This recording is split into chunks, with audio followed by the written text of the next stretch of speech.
So I think we should start our session. Everything Dr. A. Vanita? Yes, sir. Okay, can we start? Yes, sir. Yep, so we can start. Dr. Yes, Vanita? yes, sir. Yes. Shall we start, sir? Yes, yes. You can start. Yep, Yes, sir. yep. Okay, we can proceed then. Yep. We welcome all the participants for today's session. So today also we have 3 sessions as it has been planned for all the 5 days. We are having 3 sessions. So the first session we are having Arshad Rahman, sir. He's Ma'am, I can't currently see you. working. Okay. So now it's visible, Yes, sir? yes, ma'am. Okay. So presently, Sir is working as Associate Research Fellow at University of Wollongong, Australia. So previously he was working in North Bengal International University in Bangladesh. His education profile, Sir has received his BSc degree in Electrical and Electronic Engineering from Rajashri University of Engineering and Technology, Bangladesh in 2014. His research work is based on power electronic converters, renewable energy integration, and coordinated control theory. He has a vast research experience. His research expertise is on smart solid-state transformer, enabled renewable rich power system, grid integration techniques of renewable, coordinated control theory, multi-frequency, multi-loop control architecture, multi-level, multi-port power electronic converters, and high-frequency magnetic. He is also having good experience in designing, computer simulation, and hardware prototyping of power electronic converters. He is a reviewer for IEEE transaction on energy conversion, IEEE transaction on industry applications, IEEE transactions on industrial informatics, IEEE systems journal, IET electric power applications, and IEEE access. So today he's going to present on the topic techniques to write quality technical papers. We welcome you, sir. We are happy to have you for this session, sir. Okay, thank you, ma'am. Thank you for introducing us. Hello, guys. This is simply Asif Rahman, as Madam introduced. Currently, I'm working as an Associate Research Fellow at University of Wollongong, Australia. And today's session is about quality writing papers. So let me share my screen.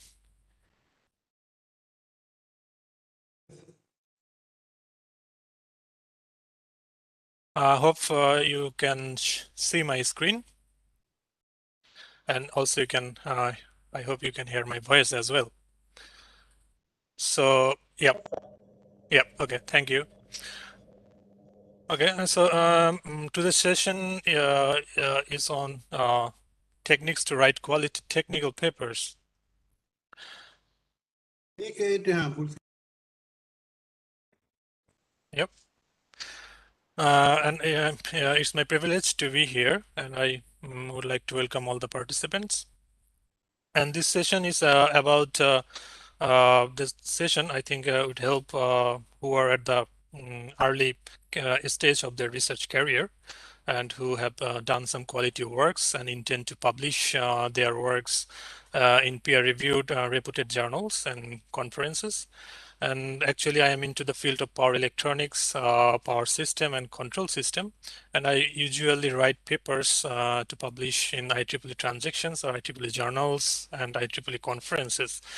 So based on my experience, previous experience, I like to share some things to improve the quality of your paper or to improve the writing for your papers. So let's begin. So this is the outline of the session. First, we need to identify the scope of our research. Then we need to know what are the paper types, paper structure, and what grammatical rules we need to follow, and how to prepare a response letter after the submission of the submission of your research paper. And as I mentioned earlier, that as Madam Ma'am mentioned, that I also frequently serve as the reviewer for IEEE journals. So I want to, or I would like to share some insights with you guys from the reviewers' perspectives. So first thing that we need to do, that we need to identify the scope of the paper. And I usually focus on the 4 things. So I usually focus on the 4 things. The first thing is the topic, the research topic. And the second thing is the application. And that means where will the research of mine will be applied, and what methodology I will follow, and what would be, or what type of research results can I produce. And based on these results, or based on these things, 4 things, I usually justify the scope of the paper I have written. For example, if I proposed a novel controller for power system or power electronics, so that would be my topic, research topic. And the application can be power converter or power system. And obviously I need to follow some a specific methodology to design the controller, and what type of results I can produce. Like it can be simulation results or practical results or experimental results. So based on the results, or based on the research contents, I need to select what type of paper I will target. Like it can be conference paper or journal papers. For example, if I have simulation results and practical results, then I can target for IEEE transaction on power electronics, industrial electronics, energy conversion, industry applications, something like that. And also we can target some applied conferences, some flagship conferences hosted by IEEE. But if we have only simulation results, then obviously we cannot. Then it won't be a good idea to target those journal papers. We need to look out for other journals that will accept accept our paper based on only the simulation results. So as for IEEE, there are actually 4 types of research paper based on the maturity and nature of the contents, the research contents. There are conference papers that usually 6 pages long. The journal papers more than 10 pages, magazines more than 10 pages, and letters usually 4 pages. So if the research is in the early development stage and it's not complete enough or matured enough, then we can target for conference papers. And if the research is complete and the research contents are matured enough, then we can target for journal papers. And the magazines are actually not very mathematically or analytically sound. The magazine just try to focus on a specific topology or a specific theory to give some basic idea. And the letters only focus on a single problem and try to demonstrate how that single problem can be solved, and it's within a very limited space, including references. It can be 4 pages long. So this is the paper structure. So the conference and journal papers actually we need to follow this kind of structure to write, whether it can be conference or journal papers, it doesn't matter, but we need to follow this structure. The title, abstract, keywords, introduction, methodology, results, conclusion, and references. So I will try to briefly describe each of the contents or each of them. So first thing is the title. So the title should not contain more than 20 words. So for initial submission, we need to contain the title within 20 words. But if we get the reviewer comments, And if reviewers ask us to, or instruct us, or suggest to include some more words in the title, we can do that. But for the initial submission, the title should contain more than should not contain more than 20 words. And I personally try to avoid any abbreviated term in the title. Like if I want to say a multi-level converter in the title, I don't use MLC. Or if I want to say renewable energy sources, I don't use RES in the title. So try to avoid any abbreviated term in the title. That's a good idea. And the title should be concise and catchy, both for the reviewer and the readers. So that the reviewer can get, or the readers can get some idea what's the research about based on the title. And the title should demonstrate the main theme of the paper. So we need to be careful when we are writing a title of our paper. Then comes the abstract. Generally, the abstract should not contain more than 250 words. And as an author, I always try to focus on the 5 topics here I mentioned in the bold red color. The first thing is the main research objective. I always try to include briefly what's the main research objective, what's the research proposal, the superiority of the research proposal, what method I have followed, and the research results, which should justify the superiority of the proposal. So as an author, I always try to clarify those things briefly in the abstract. And as a reviewer, I expect the other authors that they would clarify those things in their paper. So obviously this would give a positive vibe to the reviewer. And then comes the keywords. So I would suggest not to use more than 7 or 8 keywords. If I am designing a controller, I can name the controller in the keywords, and also I can mention what methodology I followed. Like if I use genetic algorithm, then I can put that here in the keyword section. And also, if the controller is designed for converter or power system, we can name the converter here. We can use the name of the converter as keyword. And the keyword obviously should be relevant and clarify the research specifics. That means that the keyword should be relevant to the contents you are including in your paper.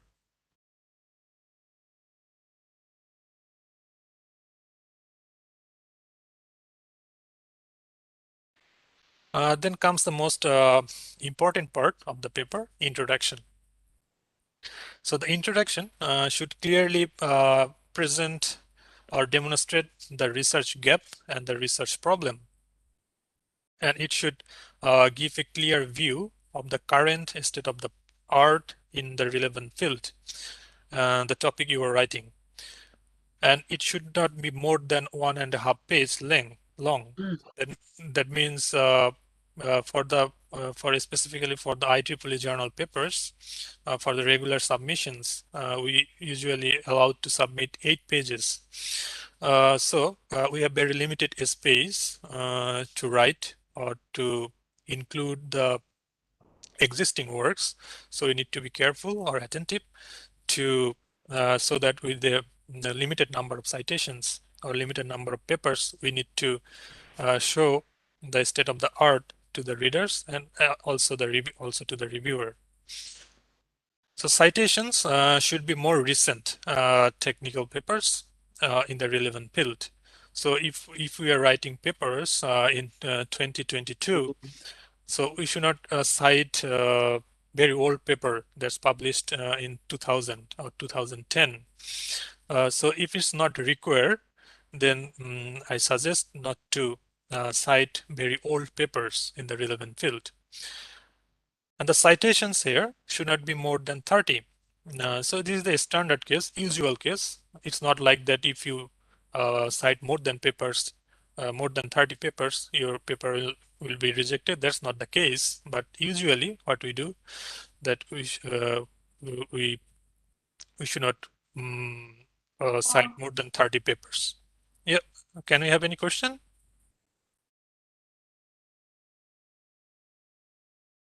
No?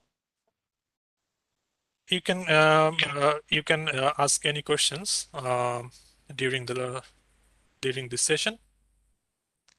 Okay. Okay. So the citation should not be more than 30, but not less than 10. And we should try to show the research contributions in bullet points if possible, because it will be very easier for the reviewer and the readers to know or realize about your research contributions. So that's the thing can be included in the introduction.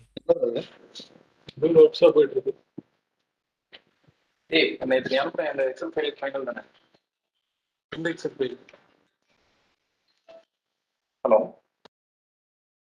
Are you talking to me? No? Okay. I think I will proceed. Okay. So then comes the methodology or the formulation part. So actually this section varies greatly depending on the authors, depending on the research types, research contents, and the research field.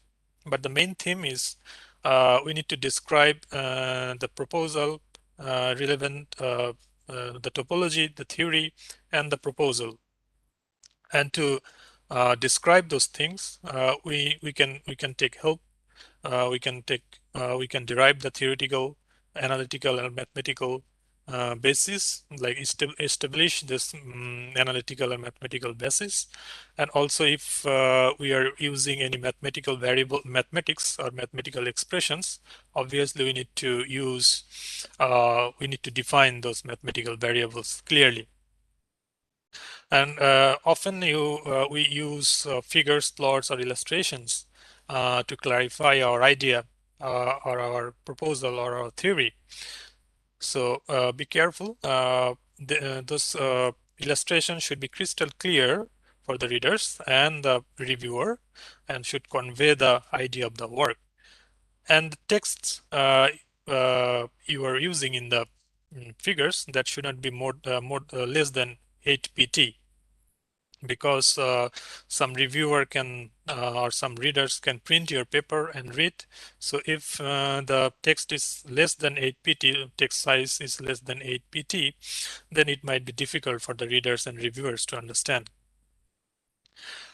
And if we should not play around with the text types, like in any figure. If we use time new Roman text, then the rest of the figures of the paper should contain the same type. And obviously we can use some tables to list or present some key performance parameters. Also, I personally use tables to list simulation parameters and experimental parameters in a table. That's how the reviewer can get a direct idea what the simulation parameters are and the experimental parameters are. Then comes the results and discussion part. So we need to describe the simulation and experimental results comprehensively for the readers and reviewers. And the results should justify the claims you have made in the abstract and introduction part. So if the results are improved, we need to describe why and how. And to describe this, we can take help. We can use logical, theoretical, and analytical reasonings to describe the results. And those results should validate the developed derived analytical expressions, because do we have any questions?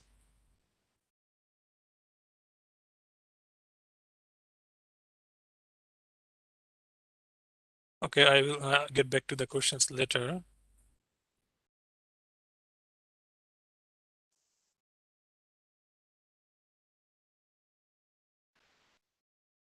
Okay.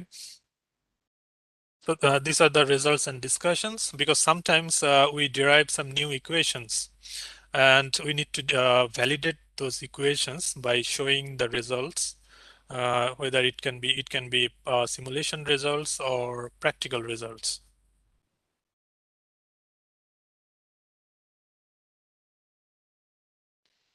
So then comes the conclusion part. So do not repeat the words from here, from the abstract, and the conclusion should summarize the research outcomes clearly and should have the clarification how the research outcomes justify the proposal or claims. So you can notice that I am always talking about justification. So from the reviewer's point of view, we usually we usually try to check the justifications. So that means when the authors are claiming something in the abstract and introduction, we always check the justifications in the whether it can be in the methodologies part, in methodology sections, it can be in the results and discussion section, and also in the conclusion section. So justification is very, very important. That means when we are claiming something, we need to be very careful about this. And the reference, I already talked about the reference. We should not refer old papers.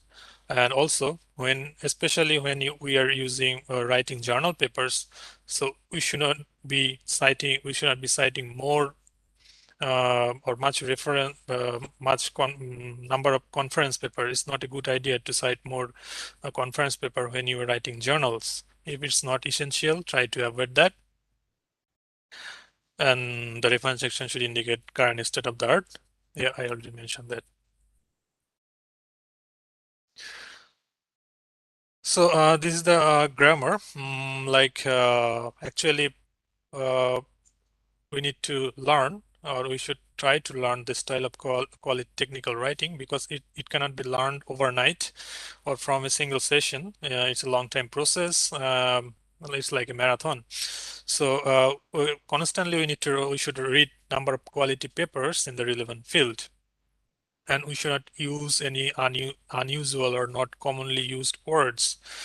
It is not a good idea to confuse the readers or the reviewers by using some unusual words.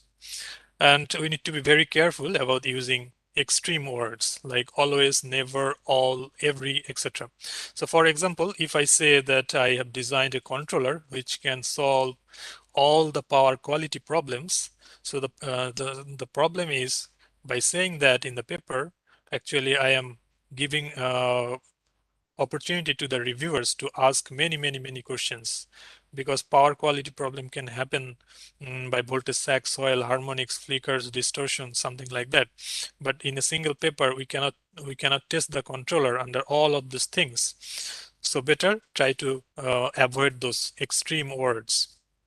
And also I suggest to try to avoid words like destructive, fascinated, unimaginable, overwhelmed, disastrous, something like that.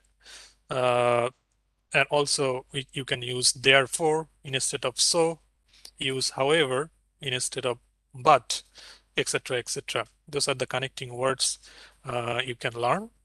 And I usually use present tense when I describe my work, and past tense while I describe other works. And I personally do not use first person or third person terms like I, we, he, she, him, her, me, something like that in the paper. So for example, I should not say that I have designed a controller. Better to say a controller is designed, something like that. So the response letter. So usually when we submit our paper in a journal or in a conference, so if it is a peer-reviewed journal, then there might be three outcomes. The first one is your paper can be rejected, unfortunately. Second one, you might get reviewer comments. And the third one is your paper can be accepted directly. So if your paper gets accepted directly, congratulations. But if you get reviewer comments, then obviously we need to prepare a response letter. And sometimes a response letter like can be similar as writing a whole paper based on the reviewer comments, because there can be 3 or 4 reviewers for the high impact journals, and they can give lots of comments. So to address them, we need to be very careful when we are addressing the comments. So addressing should be point by point, not write essay sentence after sentence to make a response. Do not do that. And response should be concise, but also it should clarify the concerns of the reviewer and the associate editor. So response letter can also contain figure plots, equations, or table if it's required.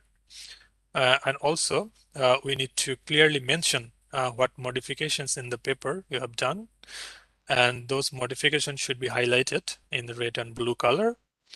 And always we need to respect the reviewers and the associate editors for their constructive comments, because sometimes you might not agree with the reviewer comments or associate editor comments, but you should not attack them in the response letter. You should not ask them or question them, why have you commented like that? So it's not a good idea. Try to show the respect for their comments. And also do not say everyone knows that the controller can be designed design like this, or everyone knows the controller. So do not write those kind of things. You can say it's well established the fact that the controller can be designed such way. So this kind of things, just write the letter in a polite way. So that's the thing. And the last thing is so from the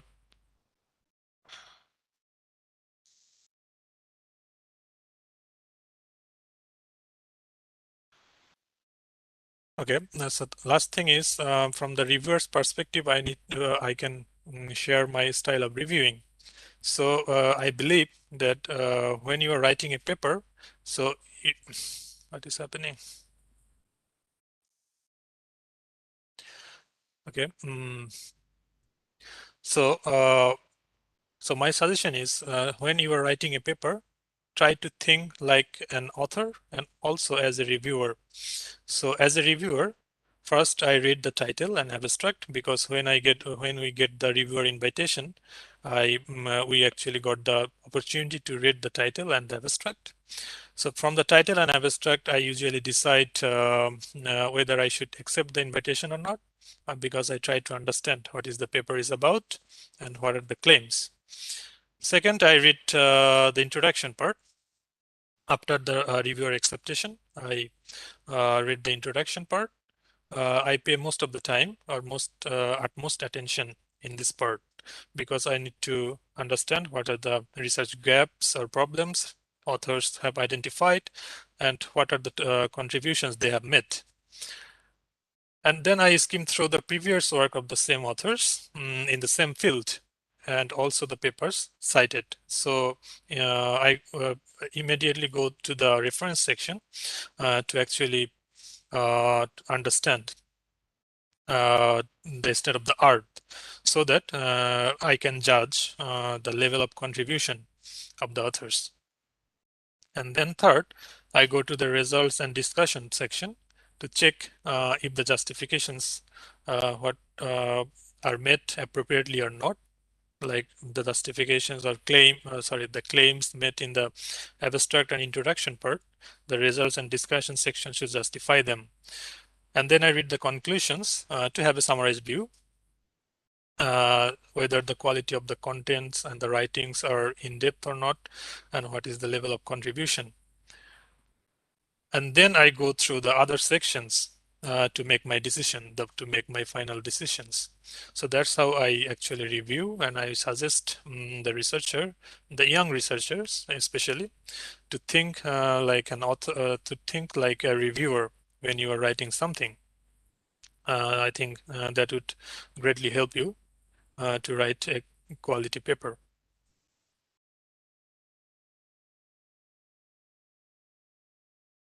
Okay, that's all from my part.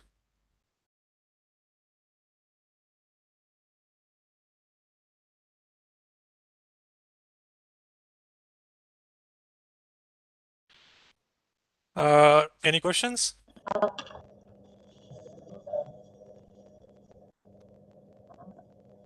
Any query from participants?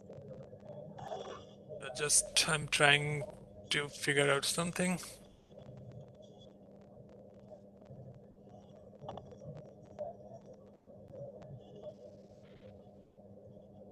Yeah, okay. Yep, so I can accept comments now or questions.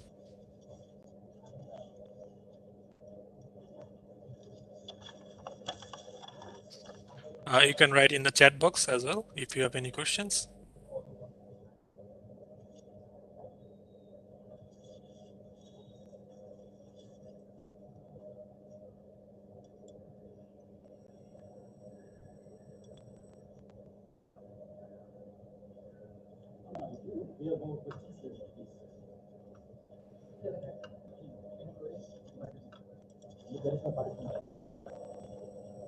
Yes, any queries from participants?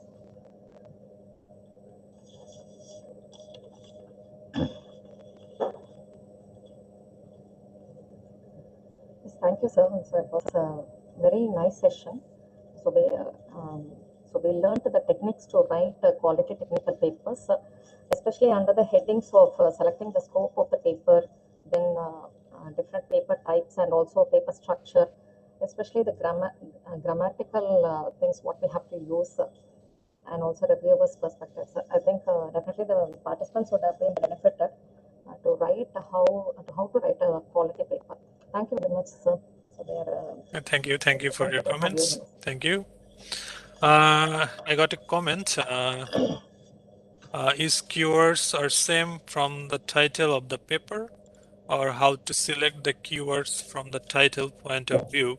So it is not actually necessary because your title can contain like 15 to 20 words. So it's not a good idea to include all of the words or in the keyword section. So just try to find out the gist of the contents of the paper, and based on the gist, based on that, you can select your keywords. Because sometimes people search by keywords. Like if I am doing research on solid state transformer, or my paper is about solid state transformer, obviously I will use the solid state transformer as one of the keywords. So that's why, like, if that people search with solid state transformer, that my in that case my paper will pop up. Yep. Are we not supposed to use conference paper as our reference in our research paper? So when you are writing a conference paper, of course, if your conference paper is relevant, then obviously you can cite your conference paper. Also, you can cite your conference paper in the journal version. But as I mentioned earlier, if it's not essential, then it's better not to use conference paper, not to cite conference paper in the journal version, because journal reviewers, I am also a journal reviewer. I personally, and I know that the journal reviewers don't appreciate the fact that you are citing lots of conference paper in the journal version of your paper. So if you're writing a journal version, it's better to cite the journal papers, not the conference one.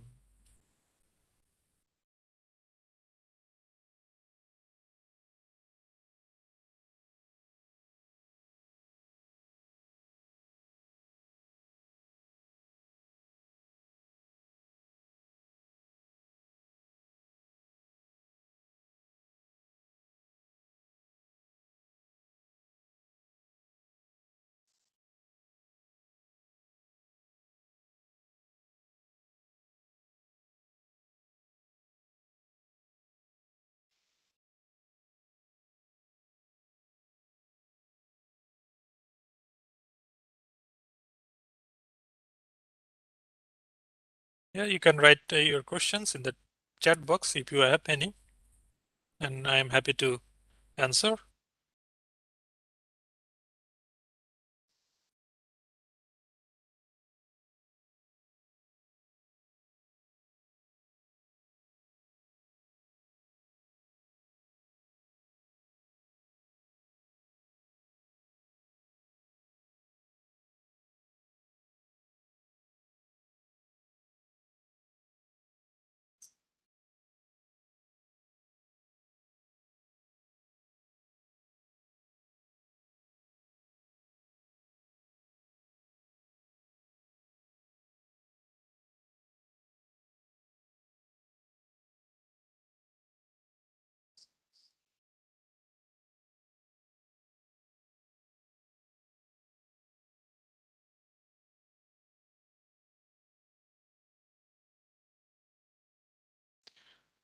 Okay, I think we don't have any questions.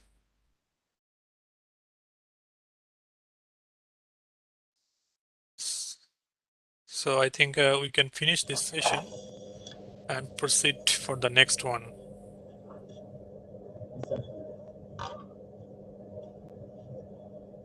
Yes, thank you, sir. Thank you very much, sir. Thank you. Thank you.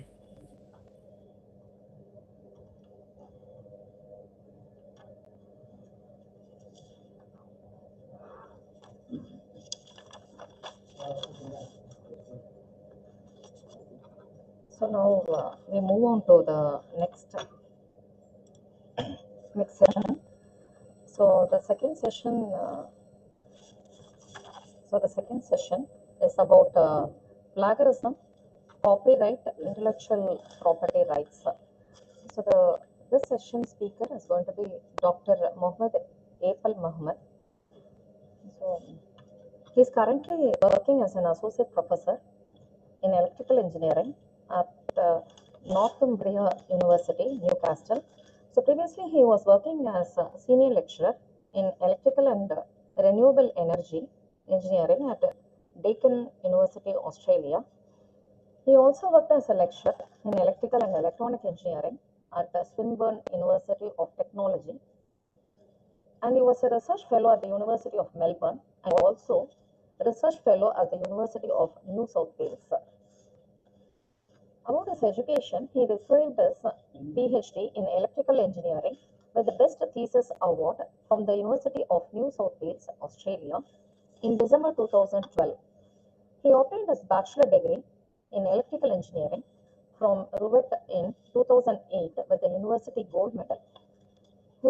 He has a vast research experience. He obtained 7 externally funded projects, which cost around 12.6 Australian million, 12.6 million Australian dollars. He has published more than 240 research articles in high quality journals, conferences, book chapters. So we are very happy to have you, sir. So he's going to speak about plagiarism, copyright, intellectual property rights. We welcome you, sir. We are very happy to have you for the session, sir.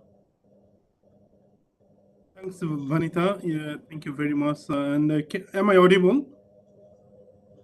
Yes, sir. You're audible, sir. All right, good. Yeah. So let me share my screen here. Hope you can see my screen. Yeah. Yeah. Let me. Yes, sir. It's visible now, sir. Yeah. All right. Yeah. So let me go to the first slide. And yeah, first I'd like to thank everyone and also thank Ravindra who communicated with me regarding this presentation. I think many of you know about this, almost all these facts, but I'm going to highlight few points which need to be really which we really need to consider during our research because this is a very serious issue. So so first I'll talk about plagiarism and then I'll talk about copyright and intellectual property rights. these two terms are copyrights and intellectual property rights. So these are related, so I'll be covering them together. And I'll start with the plagiarism first. So a brief background about me is I do work on nonlinear control basically, and whatever I'm going to present based on IEEE and IET guidelines, but those are applicable to all other publishers as well, because fundamentally the mechanisms are same for all publishers, but the level of like consequences might be less or more depending on the publishers, but there will be serious consequences for plagiarism. It's not moving forward.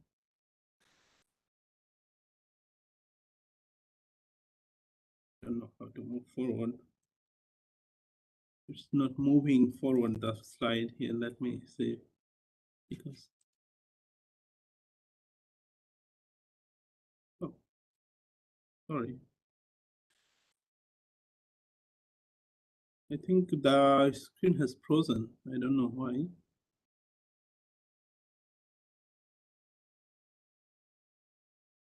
Yeah, it's so.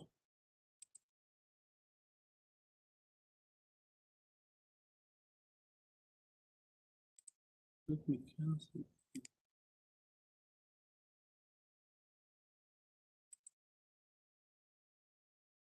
I don't know why are this here. I cannot delete them.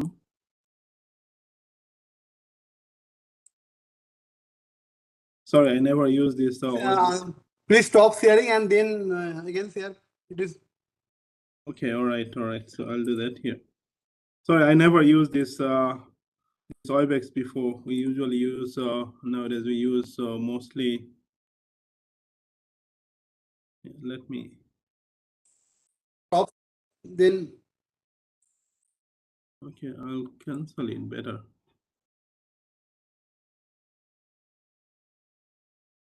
Oh, it's on my screen. I don't know why. Okay. Sorry about that. Here.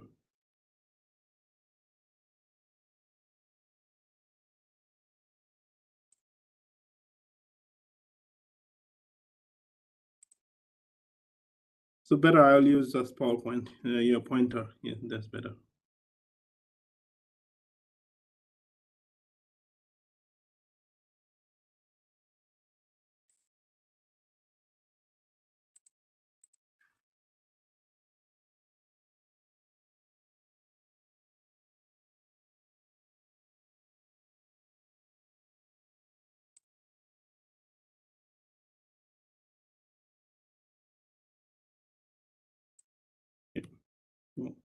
So here's the outline of my presentation. I'll talk about what is plagiarism and the consequences of plagiarism.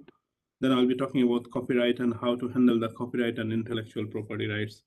As I mentioned earlier, my presentation is mostly sourced from IEEE publications, Publication Services and Products Board. We call it PSPB Operation Manual. So most of us, we know that what is plagiarism. Plagiarism, in simple words, though the different organizations provided different definitions, I put two definitions here. So in simple words, plagiarism is use someone else's work as your works, means ideas. It could be ideas, process, results, or words, anything, without explicitly acknowledging the original author or source. Like let's say I copied something from somewhere, and I use that and I didn't like cite that could be a plagiarism. And please note that like in engineering, there are a lot of things very well known or very well established phenomena. Let's say Kirchhoff voltage law, Kirchhoff currents law, Ohm's law. All these things are fundamental. So probably you cannot change some of those things. We consider that like you cannot change. Let's say voltage is voltage is proportional to the current in a circuit. So that's Ohm's law.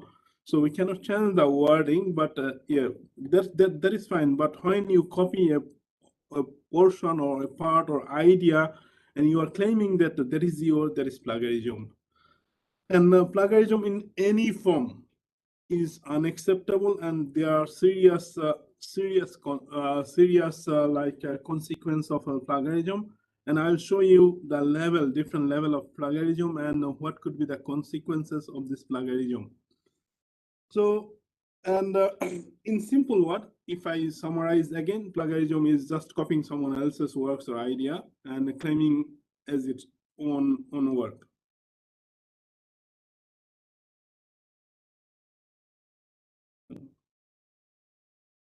Yeah. So now the next one is self-plagiarism. Self-plagiarism is the most trickiest one because many of us, we thought that, okay, I published a work and how can I copy myself? Like it is my own work and I'm copying. But please keep in mind that when we are publishing a paper, the copyright, I'll talk in the copyright does not belong to us. Let's say when I'm publishing a conference paper or journal paper, we sign some sort of copyright agreement. When we sign those copyright agreement, we are transferring the copyright to the to the publisher. Okay, that means we don't hold the copyright. That means we cannot copy. So some people think that, okay, I wrote a modeling section in a paper, then I can straight away copy in my other paper. No, it's not possible.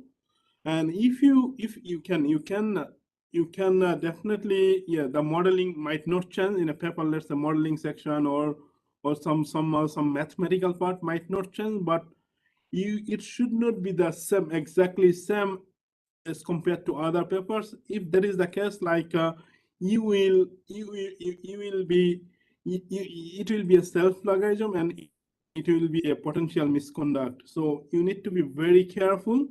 So I'll talk about those. How can we overcome all those things?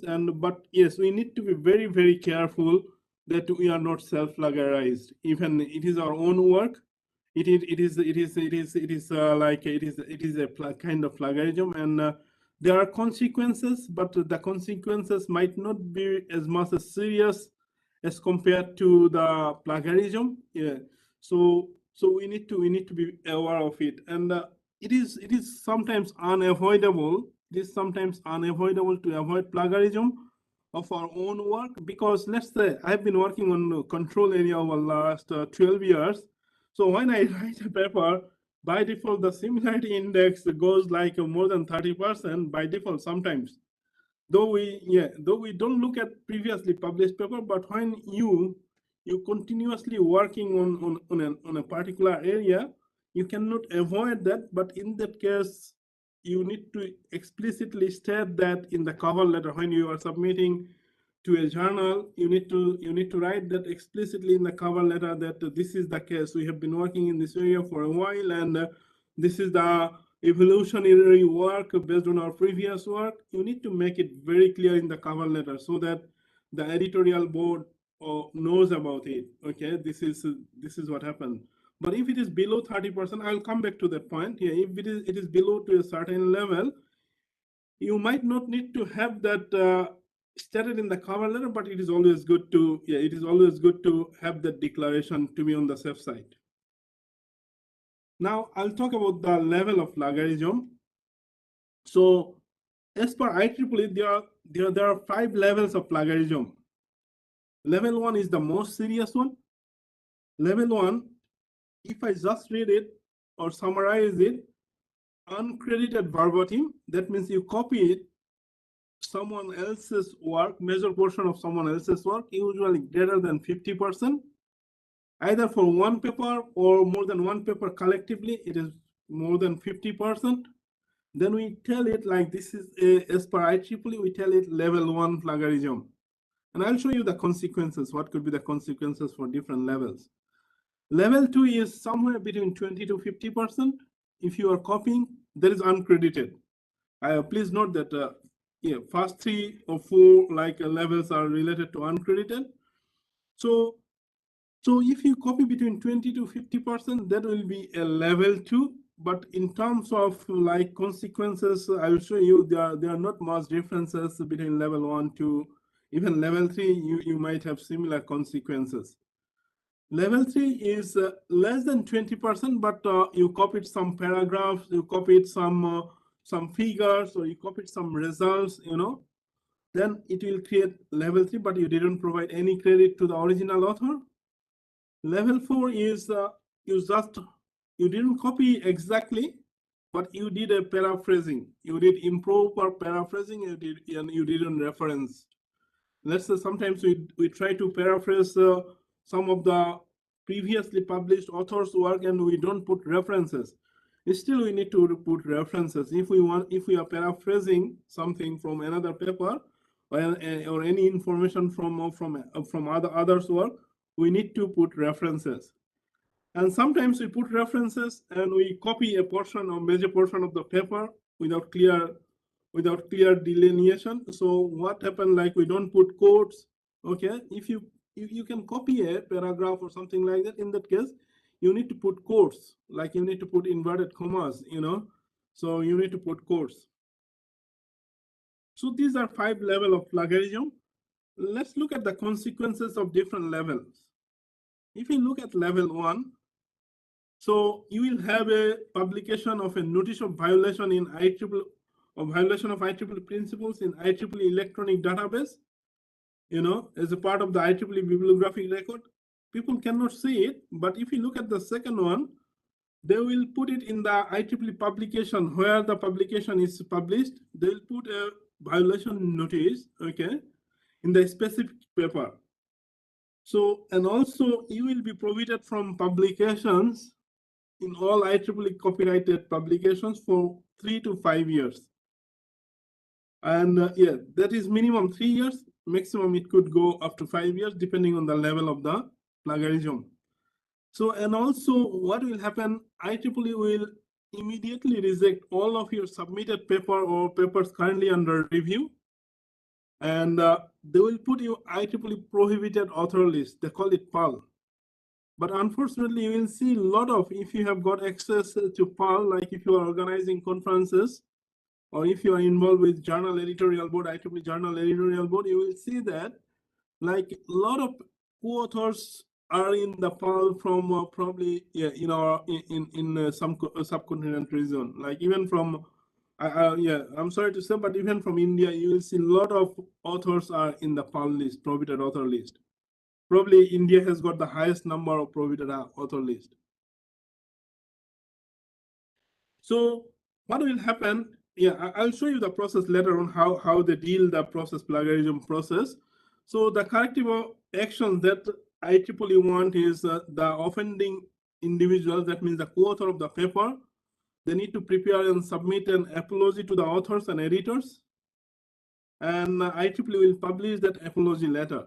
So it is really a shame as a researcher, like yeah, if you caught up and if some sort of notice are published and yeah, this is really bad, and it will ruin your career, because you might not be able to get any academic position anywhere in the world, if you have got one of those incidents. So what will happen if level 1 continues? Let's say if you committed level 1 and let's say you are penalized, or you are penalized based on this based on these facts as I mentioned here. So what will happen if you repeat again level 1? So you will have one or two more additional years of ban from IEEE. Okay, and also again for multiple repetitive instances, like I was like, as a part of my editorial role in IEEE Systems Journal. So we saw one of the co-author, like they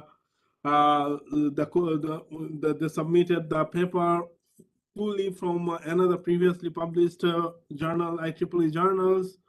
And though that is their own work, but we thought that like they copied the whole paper.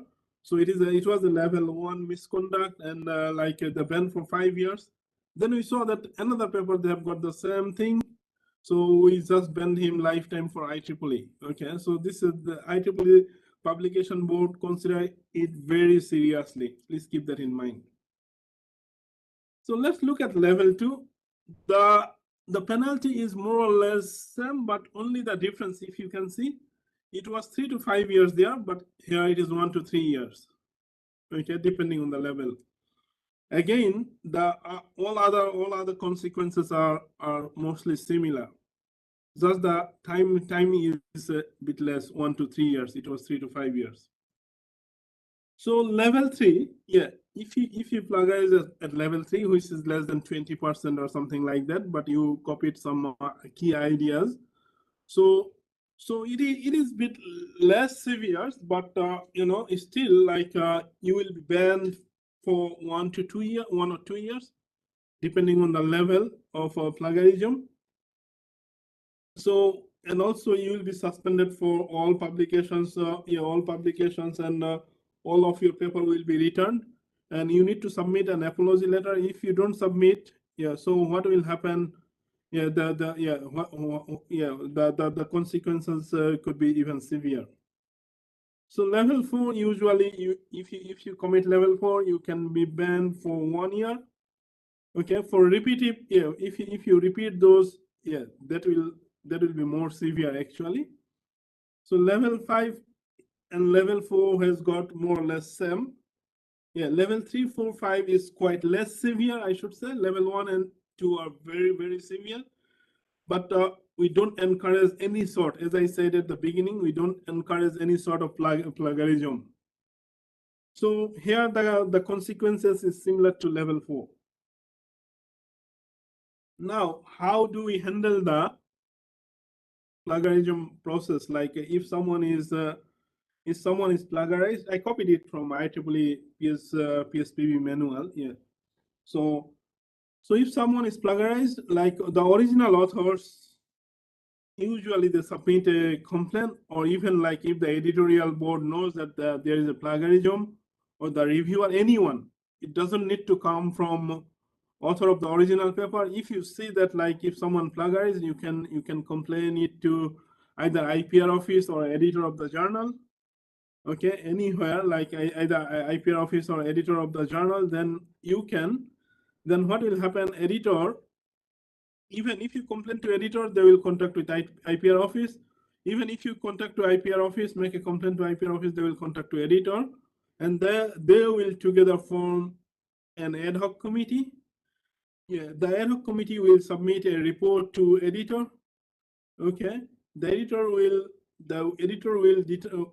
consider that. The editor will consider that recommendations from the ad hoc committee. The ad hoc committee is basically the editorial board members of the journal, like other associate editors.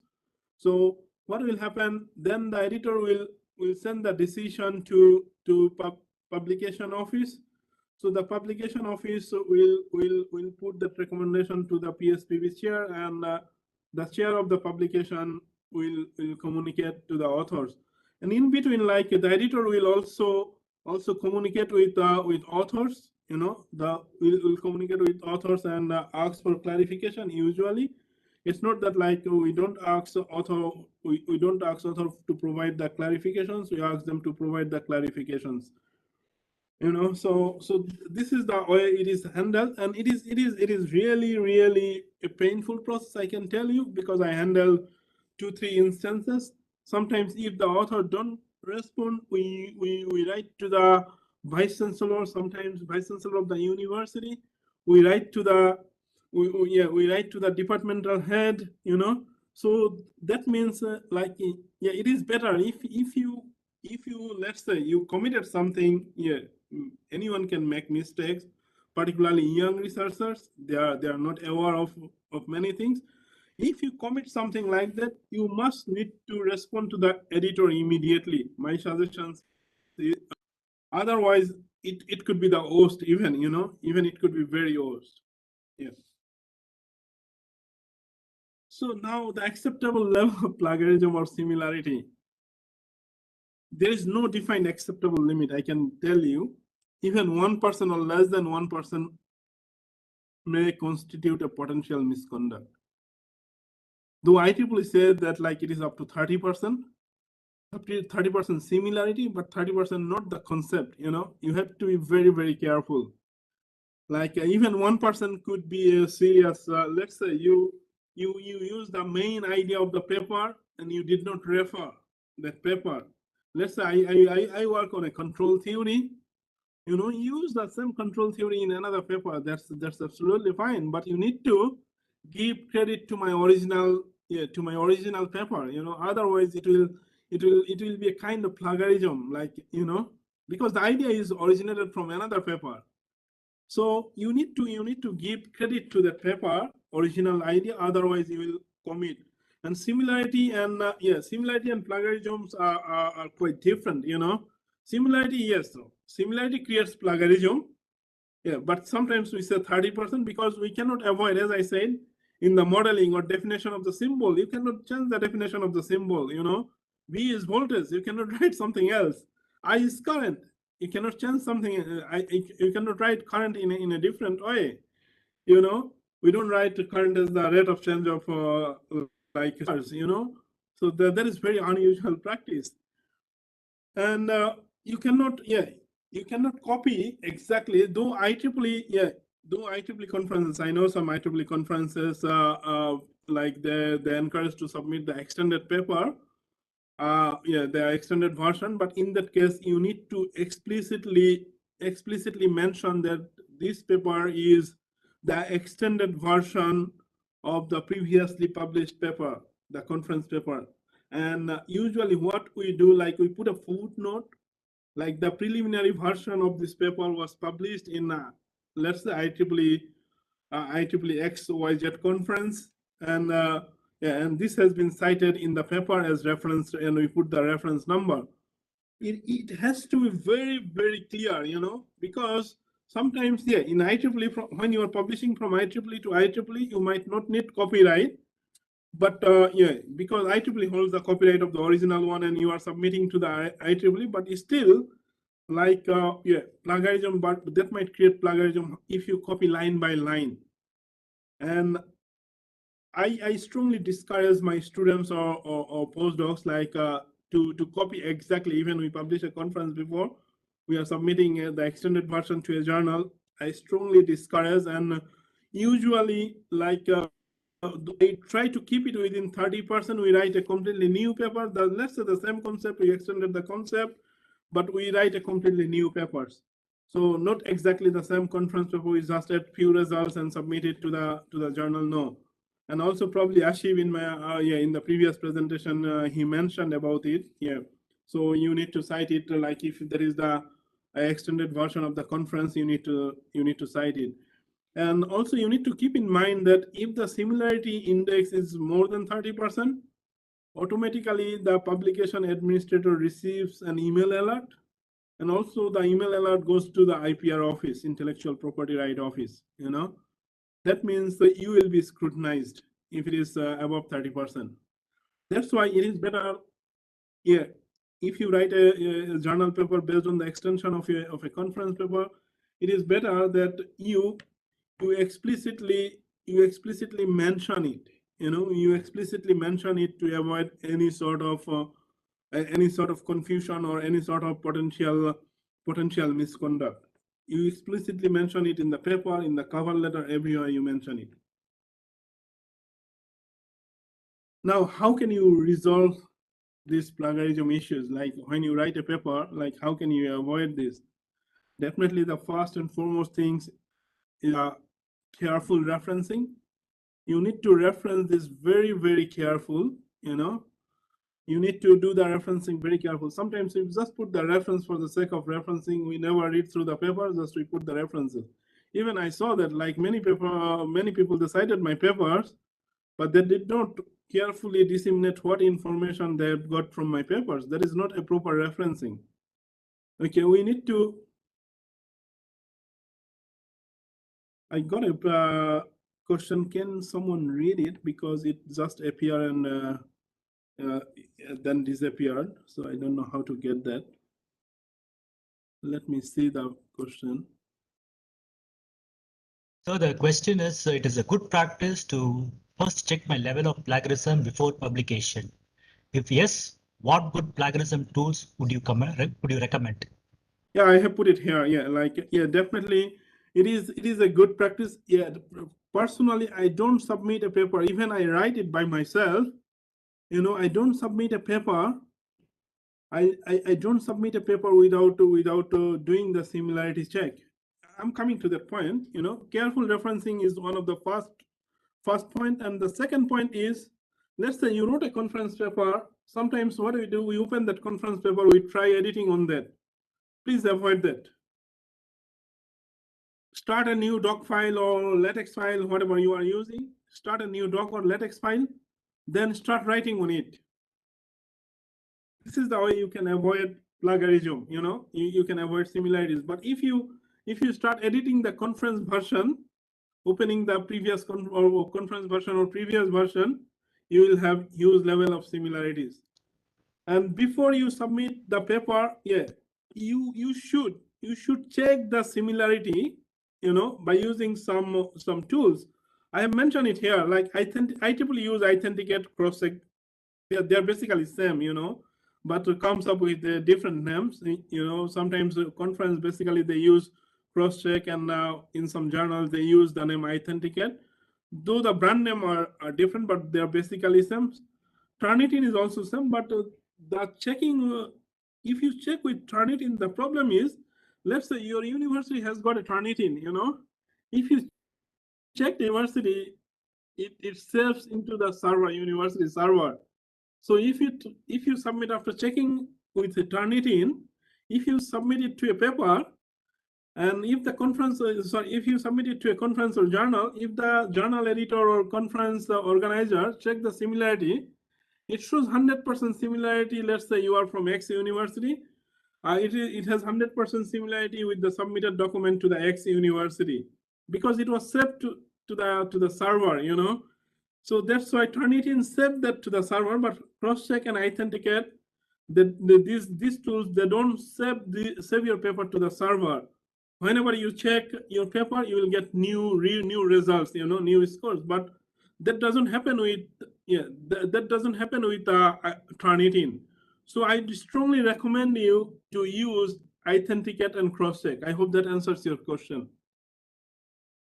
And definitely, I'll take some more question at the end. And it is good to have some institutional. If your institution do not have these tools, please encourage them to have either one of those tools. Some parties, they provide these services, but they are not like authenticated. Like you might send to a third party, they might use your result, or they might sell that paper to someone else's, and it is hard. It is a highly it is high risk. It is high risk to it is high risk to use the third party to do this. Hope that clears your queries. But I'll take some more question. Definitely, I'll be finishing in 5-6 minutes. Then I'll be taking some question from you. So copyright and intellectual property right, these are related. These are interrelated. Basically, copyright is intellectual property right that gives the right to the author or creator, to protect their work. So it is important to know what is intellectual property right. But before intellectual property right, let's look at what is IP. Intellectual property. IP is something that you create using your own mind. I got it from UK government website. That is the one of the best one. Like I was using this for another presentation for my research group here. So it could be a story, it could be an invention, it could be an artistic work, symbol, or anything that you create using your mind. There is the intellectual property. And IP can be owned by someone. If you create it by yourself, or you can buy IP. Let's say your friend has created something, then you can buy it from your friend. You can buy IP. Let's say you got a patent, you got an idea, you got a patent, then you can sell the patent to with some agreement. And IP can be single author or multiple single owner or multiple owner. It can belong to a people or business, or you can transfer your IP, or you can sell your IP. So what intellectual property right does, it assists the author or creator to stop people stealing or copying the names or inventions. It stops people stealing. Let's say if you have got the IP right, people cannot steal it. If they steal it, you can take legal actions, you know. And also IP rights allow you to take allow you to make some money, yeah, from the ownership. You can, as I mentioned before, you can sell your IP if you have got the IP right.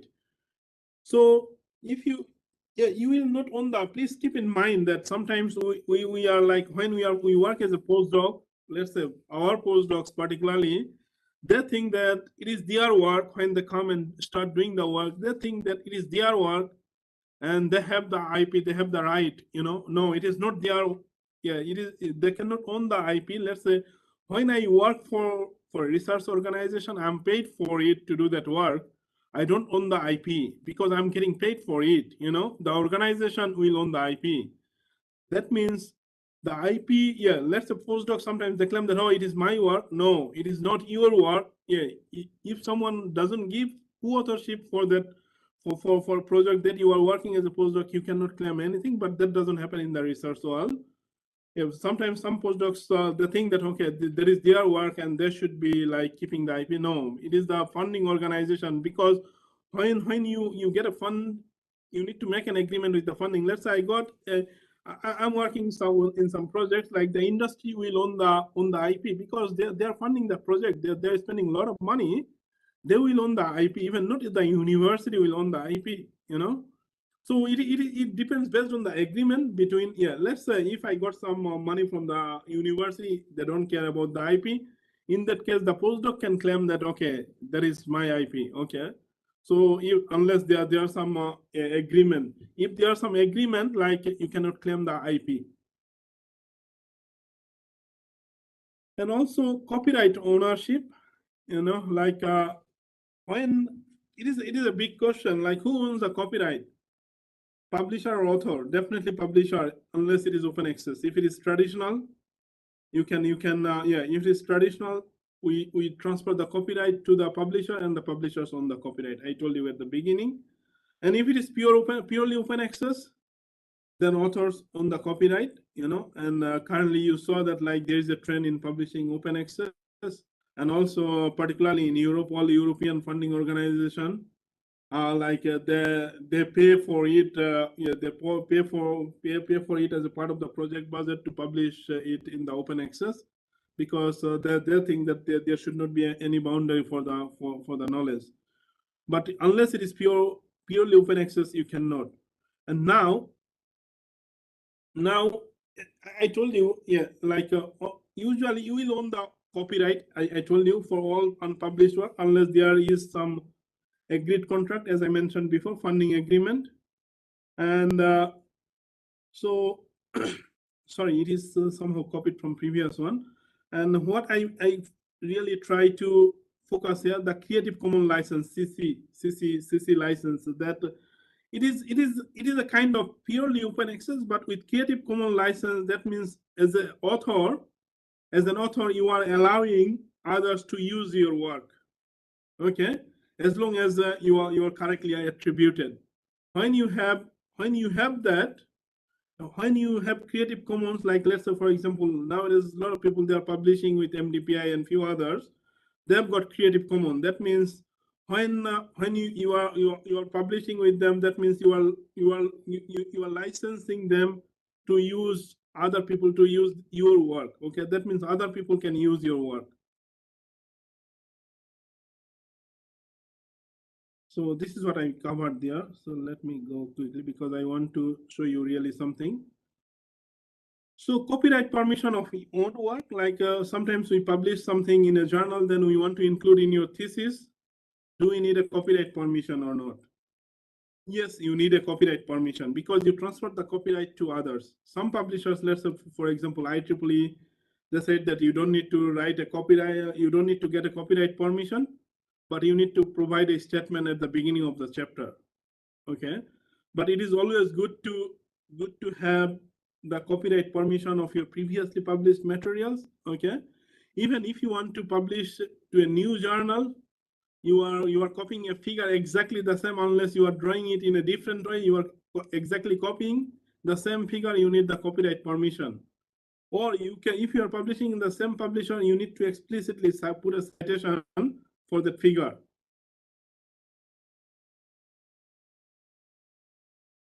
So if you look here, how do we put the copyright permission? Yeah. So I have got only 2 more slides here because I think I'll be finishing by 1:50 or something like that, my time. Yeah.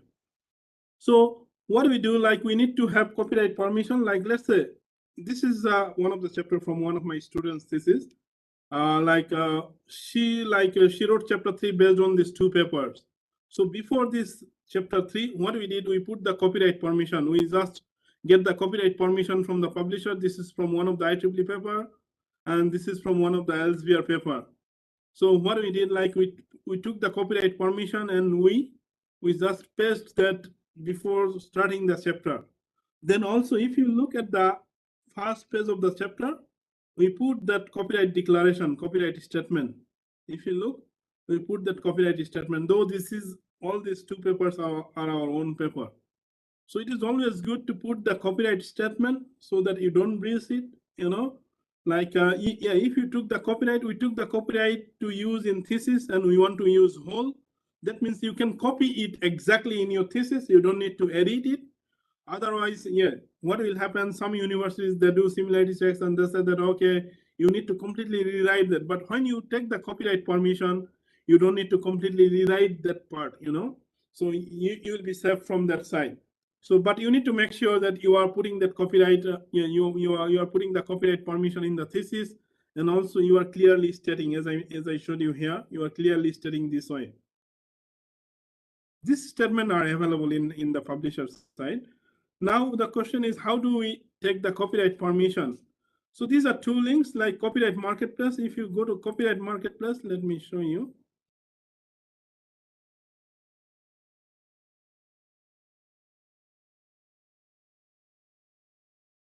Copyright Marketplace. Sorry, yeah.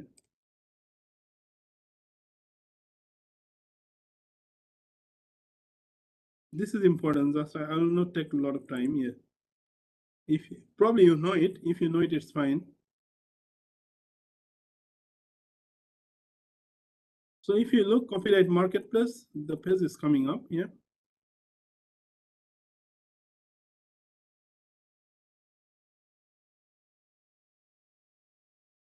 You can just put the title of the paper. Let's say I want to get copyright for one of my paper.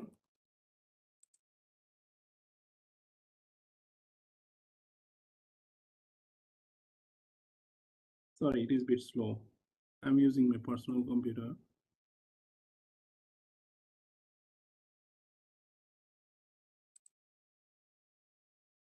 Sorry, Vanitha, if I'm taking longer than the expected time. So you can request permission.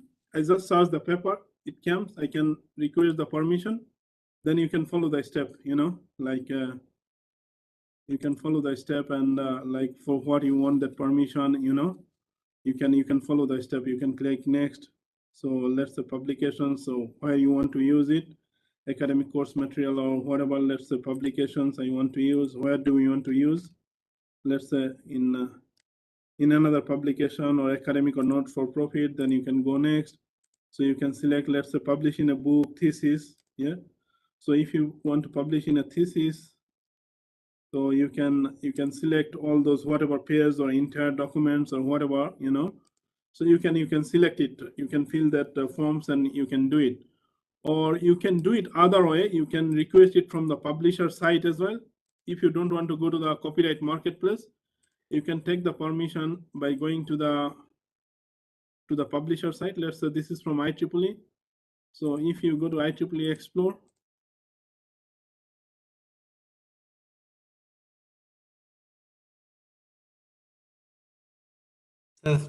Stop sharing and then again you share.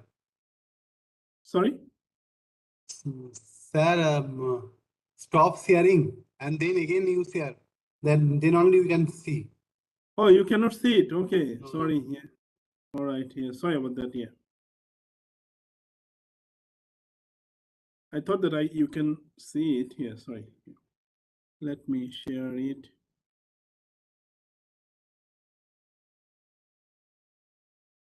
I'll share probably the whole screen so that you don't need to worry. Can you see it? Yes, sir. Yes, sir. So if you look, you can, what I was showing before, let's the copyright marketplace. Let me go there.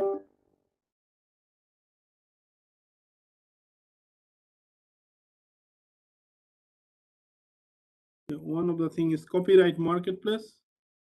So I was showing here before, like the link, the first link in my presentation slide.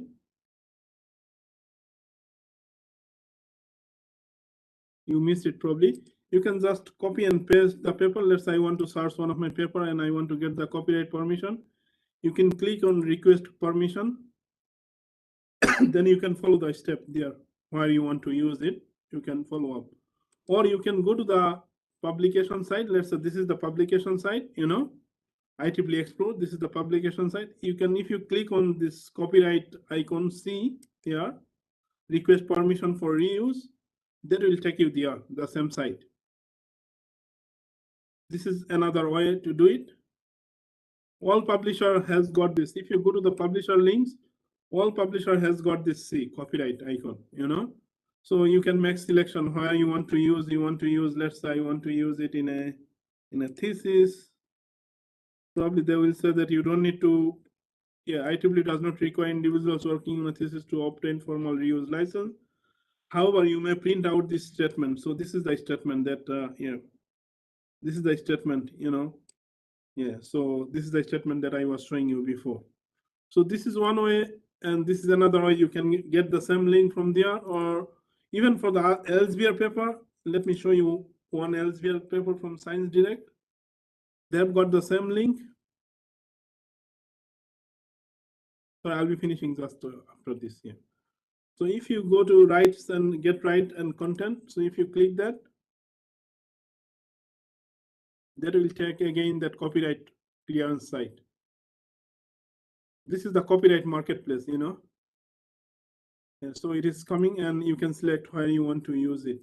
Let's say in a journal or wherever, okay? IEEE usually charges $10 for reusing it in a publications, $10 US, but Elsevier, Wiley, and that they don't charge any money, yeah. IEEE usually charge $10, yeah. So that's pretty much I have got. Yeah, so this is what I was showing you, and thanks for your time. And yeah, if you've got any question, yeah, I'll be happy to answer now. Participants, do you have any questions? Please post in the chat box, or you can ask directly. You can unmute yourself and ask the questions.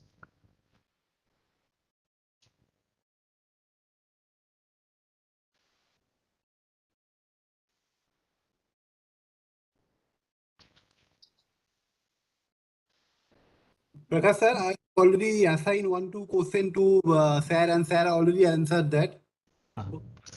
Assigned 1 or 2 question to sir. So Okay, then okay. let me So, thank and this is Dr. very informative session. Very knowledgeable, very informative session, because maximum people don't know about the this marketplace and all the things. Okay, so thank you, sir. It's a very informative session, sir, and very interesting session, sir. And it's my pleasure. Thank you. Yeah, thank you, everyone. Yes, sir. Yes, sir. So next speaker, Bhanita ma'am. Okay, Dr. Appel, you provide a very good insight about the plagiarism and different levels of plagiarism and its consequences also, and also the process of handling plagiarism and how to resolve plagiarism by means of tools, and about IP and IPR. And many people don't know how to seek copyright permission in online, but you have given a demo also, sir, to how to seek copyright permission also. So thank you very much for your time and effort in giving this presentation. Thank you. Thank you, sir. Thank you very much. And thank you very much for inviting me. Yeah, have a nice day ahead. Yeah, probably I'll be leaving here because I've got another meeting in 4 minutes. Yeah, thank you so much. Yeah.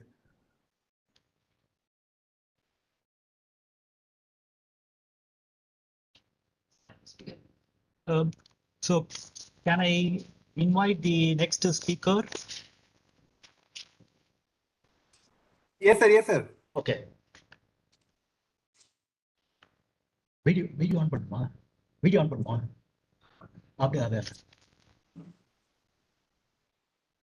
Okay. We welcome on behalf of the Bharath Institute of Higher Education Research for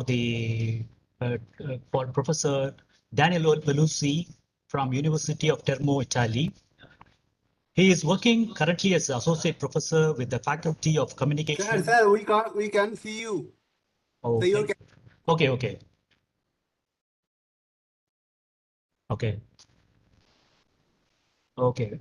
So this is I'd like to introduce today's talk for the session our Professor Daniele Pelusi from University of Termo, Italy. And he is going to speak about how to write a paper and format it using LaTeX. He is currently working as an associate professor with the Faculty of Communication Sciences, University of Termo.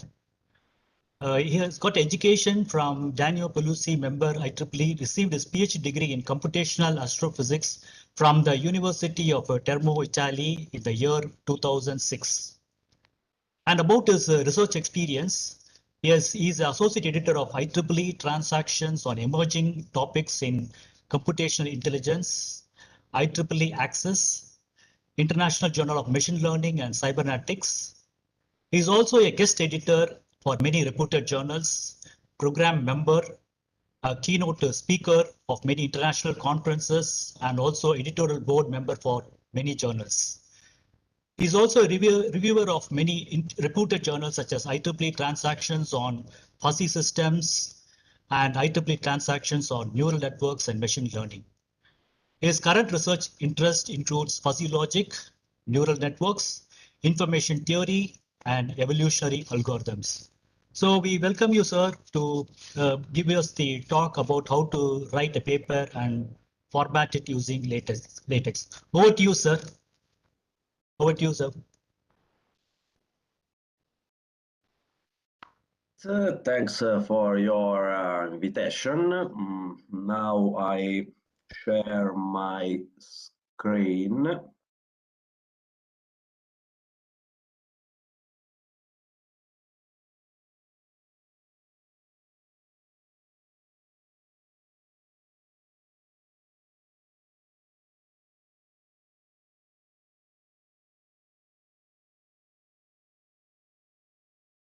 Can you see my screen?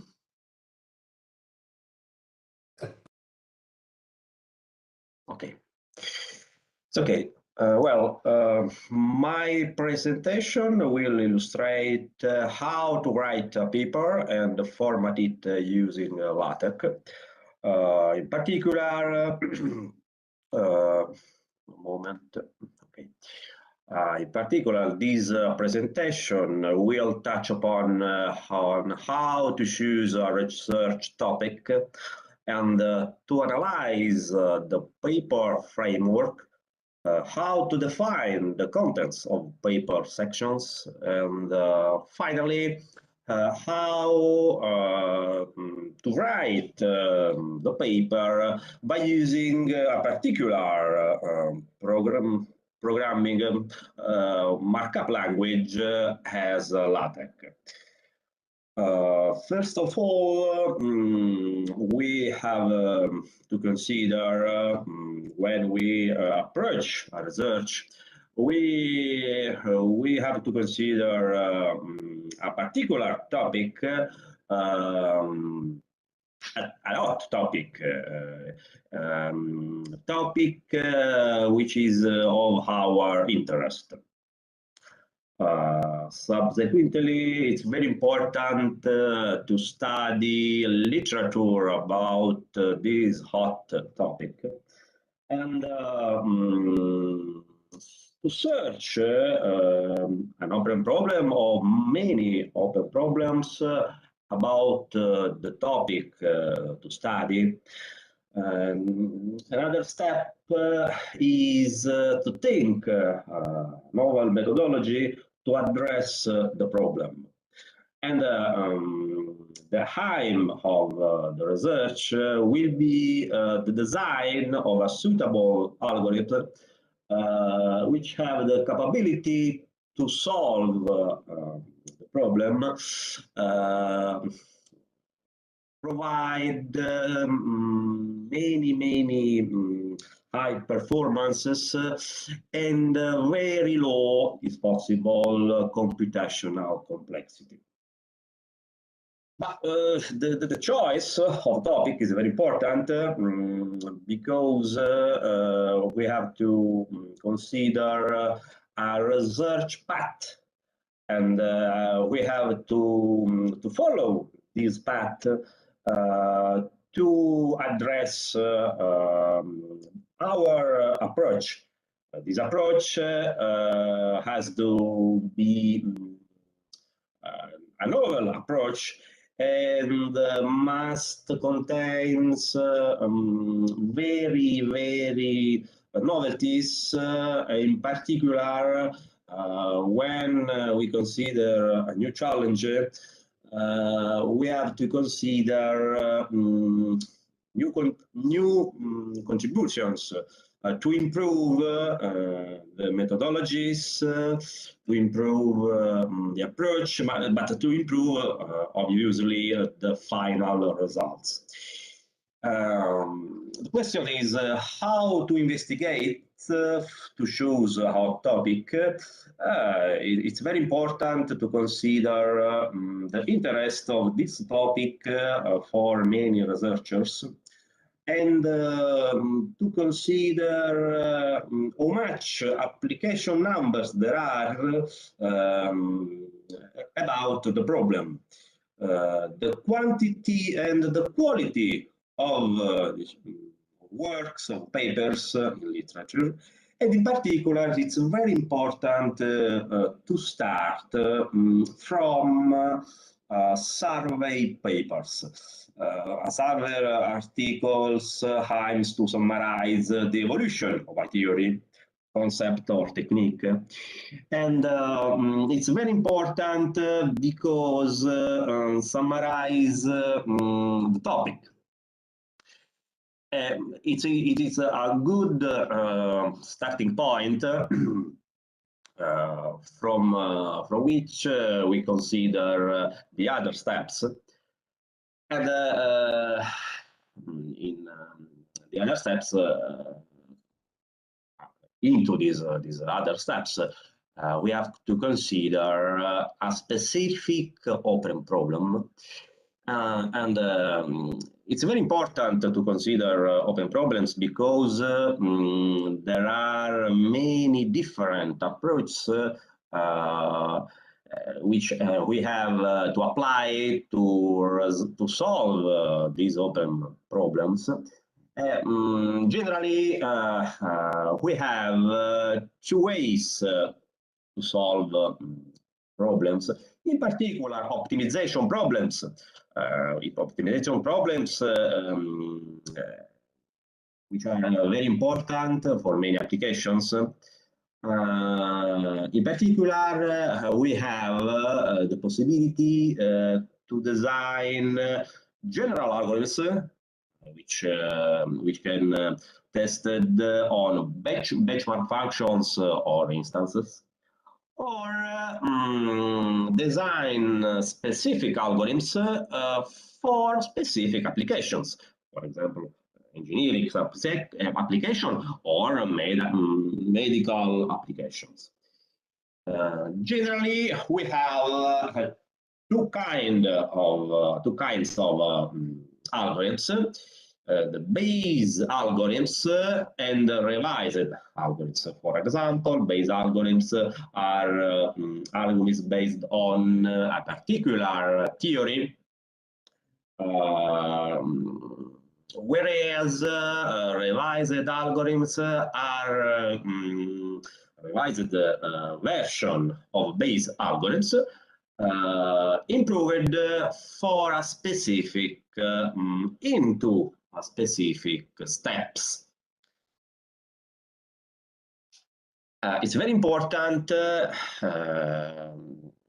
design specific algorithms and to try for improving the performances of these algorithms, but it's very important to consider the computational complexity.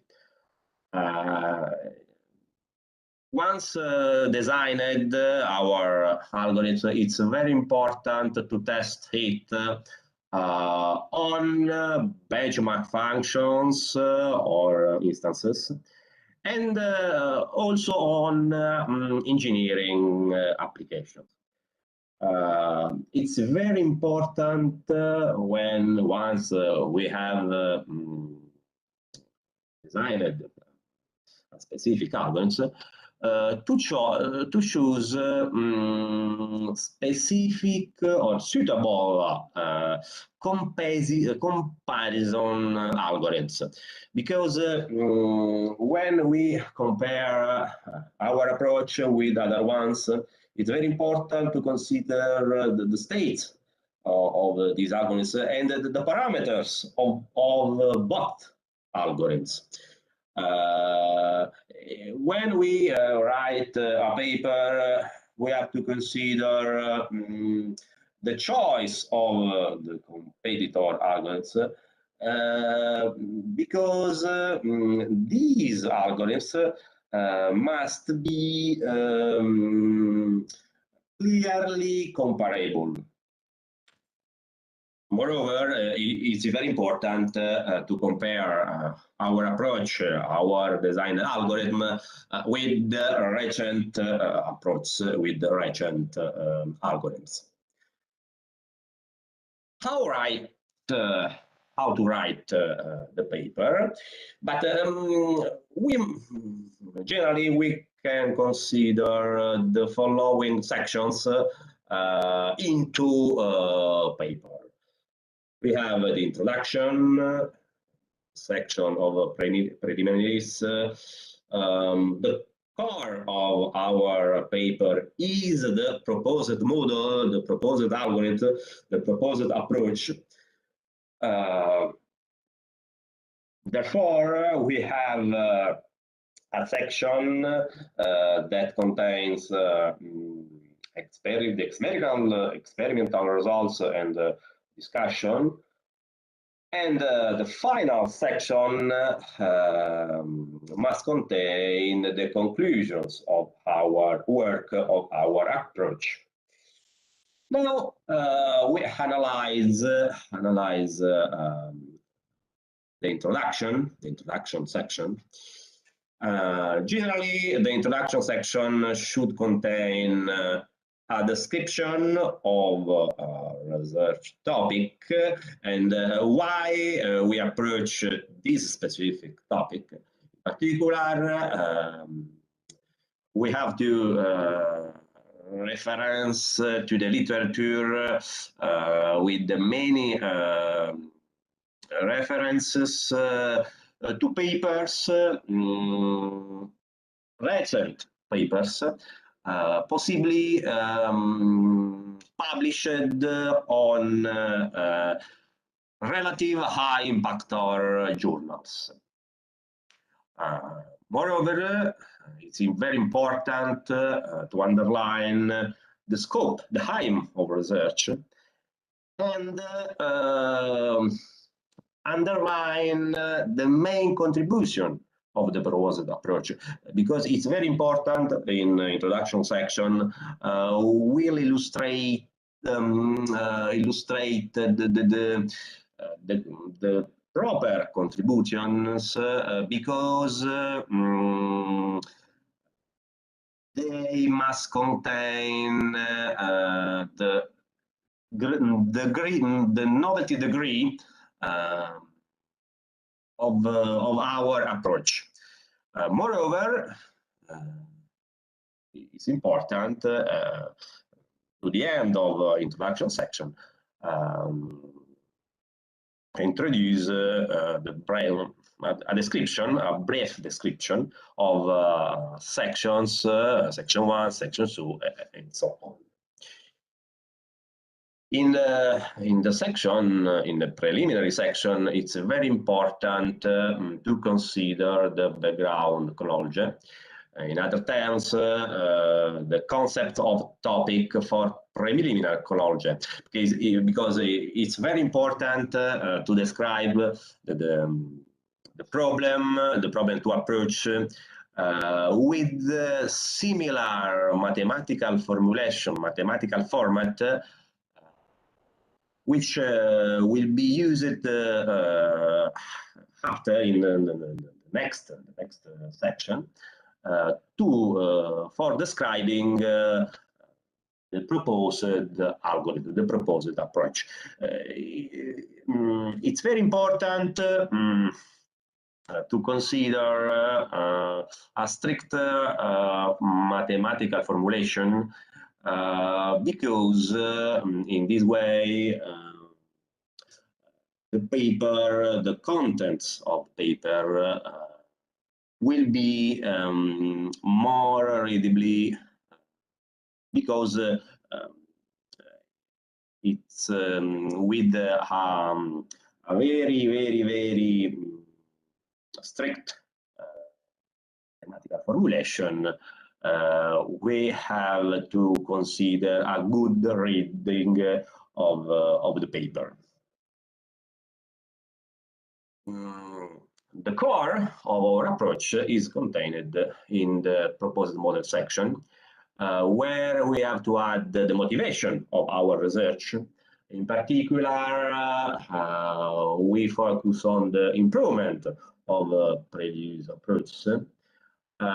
We describe with the details the proposed model, proposed algorithm, and it's very important to underline the novelties of our approach and the different approach with respect to the previous approaches. In other terms, we have to introduce the novelty of our approach and why this novelty improve the results. The other section is the experimental result and discussion section, where we have to specify why we choose particular competitor algorithms than the other ones. Moreover, we have to choose with attention the benchmark functions or the instance for comparison. It's very important to use table and graphs to discuss the results in an optimal way. And overall, it's very important to underline the improvements. The improvements in terms of performances, in the case of optimization problems, we can consider the optimization performances, but it's very important, I underlined again, it's very important to consider the computational cost of our approach. In the conclusion section, we have a brief description of the proposed model, the description of the achieved results, and we have to consider to describe the future research tasks, if possible, also with the times. The conclusion sections is very important because contain the main features of our approach and the final results and the improvement of our approach. But the title so far is not mentioned. In fact, the title is the last thing to define. In fact, from my experience, I define the title of my papers at the end of the paper. In particular, the title must contain a resume of the proposed approach and the results. And the title is important, but it is also important the abstract. The abstract which contain the core of research, and both have to contain a research summarization. In particular, author, researchers, reviewers read for first title and subsequently the abstract, and for the last the conclusion. It's very important to analyze the core of the paper, but if we consider the research part, title and abstract are the starting elements to find suitable papers close to research topic. But we have to consider title, okay, abstract, okay, and keywords. Keywords define the file, the subfile, topic, research issue, and so on, that are covered by the paper. Sometimes we have to consider 4 or 5 keywords. They are a tool to help indexers and search engines for finding papers. Keywords are very useful for other researchers for finding our paper when they are conducting a search on our topic. Finally, the paper framework, the architecture of a paper is as follows. And we have the title, abstract, and keywords, the various sections, and the reference. Okay, but we can write paper, but there are how write a paper. In other terms, the question is which kind of application I can use to write a paper. But generally, it's used word processor software, but they are software easy to use, but there are difficulties when we have to consider equations, formulas, image positions. In other terms, we need a document preparation system for high quality typesetting. In this case, not a word processor, but we have to introduce sometime which can help to write or to format in a better way our paper. We can consider LaTeX. LaTeX is a method of creating documents using plain text, stylized used markup tags, similar to HTML, CSS, or Markdown.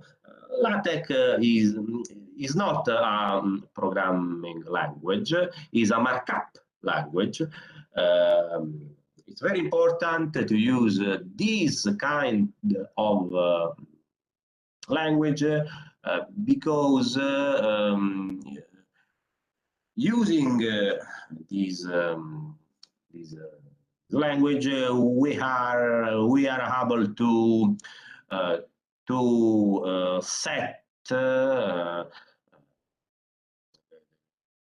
table, the position of images, and so on. We need of two components, which are editor and compiler. The editor is very important because it permits to write in the LaTeX codes, and the compiler have the capability to convert LaTeX codes into a document, generally a PDF file. LaTeX or TeX. LaTeX is a typesetting package which gives verified control over each portion of text in the page.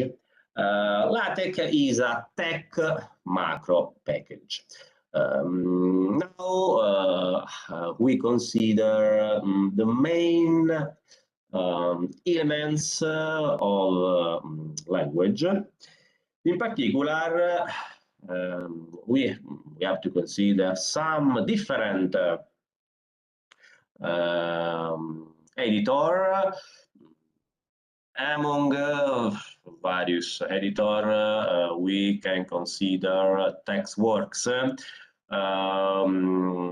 With this software, we have the back end and the front end. In the back end, we can write the code and the content of our paper, and the front end we have the PDF file. This is application, but there are many others possibilities to write and to obtain a document from an editor, LaTeX editor. For example, there are also online LaTeX editors, such as Overleaf. This is the link of this online LaTeX editor. But we can consider a base LaTeX document. In particular, we consider the elements of syntax. There is the backslash followed by keywords. For example, we have backslash document class, and between square bracket we have the size of text. Moreover, backslash title define the section relative to the title of the paper. Backslash author contain the authors or the author of the paper. Moreover, we have the begin and the end of our document. We can note that there are the curly brackets which define the content, in this case of begin, or in this case of end. Moreover, begin abstract and abstract give us the possibility to introduce, to define, to write the abstract. Moreover, backslash section it's important to introduce a novel new section, in this case, section titled as introduction. Moreover, it's very important to introduce \label intro. With the label, it's possible to add a ID reference to a specific section or formulas or table or image. For example, we can consider the definition of this equation, where we have the mean of the sum from p from 1 to n, and we have as ID the number 2. And we can note that this is the code to write, and here we are in backhand, whereas here we have into front end. Thus, we can write the objective function refqf. We refer to this label, in particular to this equation. Moreover, we can define equation without ID. In this case, we can consider the double dollar. With double dollar, we can define equation and formulas. In this case, we have a single block, whereas with the single dollars, we have a mathematical element into the text. Whereas with the double dollar, we have a block element. A block element which in both cases we have not the ID for each mathematical element.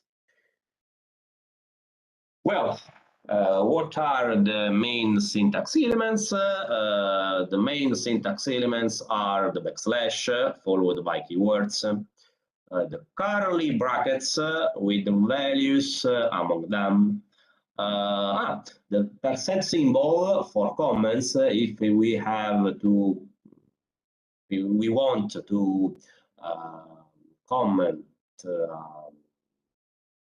a row or more row, we can use this symbol, the percent symbol. Dollar symbols is very important for mathematical notation into text or outside the text, but without ID.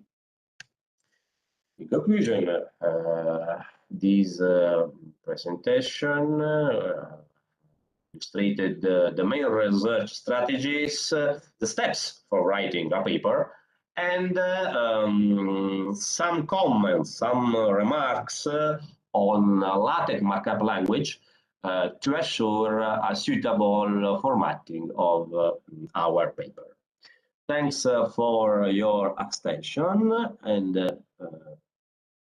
if there are Thank you, sir. comments.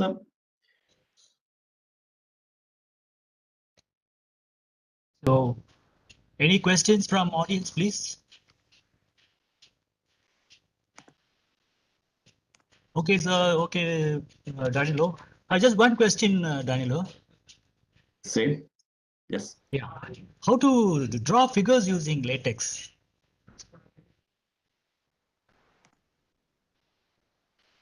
Sorry? Video.